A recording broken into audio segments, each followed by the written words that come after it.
Bonjour, voici les actualités info bref de ce vendredi 17 mars.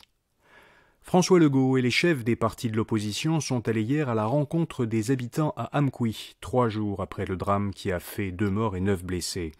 Le Premier ministre y a annoncé une augmentation dans le prochain budget du financement pour la santé, les services sociaux et la santé mentale.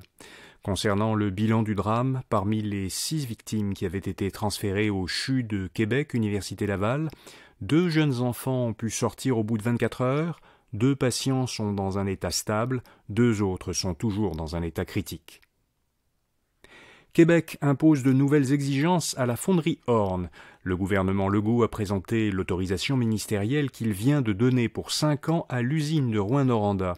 La fonderie doit, dès cette année, respecter les limites maximales qui s'appliquent partout ailleurs au Québec pour les émissions annuelles de cadmium et de plomb, et des limites d'émissions quotidiennes pour les métaux et l'arsenic. Sa direction devra aussi élaborer, avant 2027, un plan pour se conformer à la limite maximale québécoise de 3 nanogrammes d'arsenic par mètre cube d'air. Des chercheurs de l'université McGill ont démontré que les Canadiens sont exposés quotidiennement à des substances chimiques qui proviennent d'étiquettes thermiques imprimées avec de la chaleur pour afficher un code à barre ou un prix. Les substances traversent la pellicule plastique qui recouvre les aliments et les contaminent. Les chercheurs ont trouvé sur du poisson, de la viande, des fromages et des fruits et légumes des concentrations élevées de bisphénol S, un perturbateur endocrinien qui aurait des effets aussi néfastes qu'un produit interdit dans plusieurs pays. La Pologne va fournir des avions de chasse à l'Ukraine. Le président polonais a annoncé l'envoi en Ukraine de 4 chasseurs bombardiers. Il a précisé que d'autres avions, en cours de maintenance, pourraient être livrés par la suite.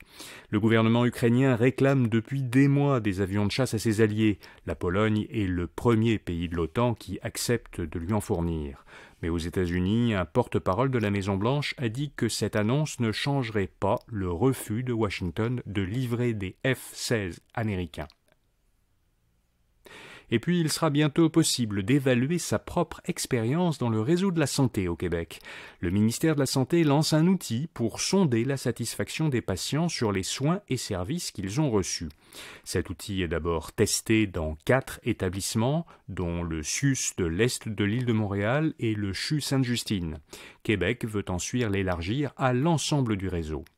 Un nouvel indicateur expérience patient, qui sera issu de ce sondage en ligne, a été ajouté au tableau de bord, qui est en ligne sur la performance du réseau de la santé et des services sociaux. Les premiers résultats de ce nouvel indicateur seront accessibles mardi prochain.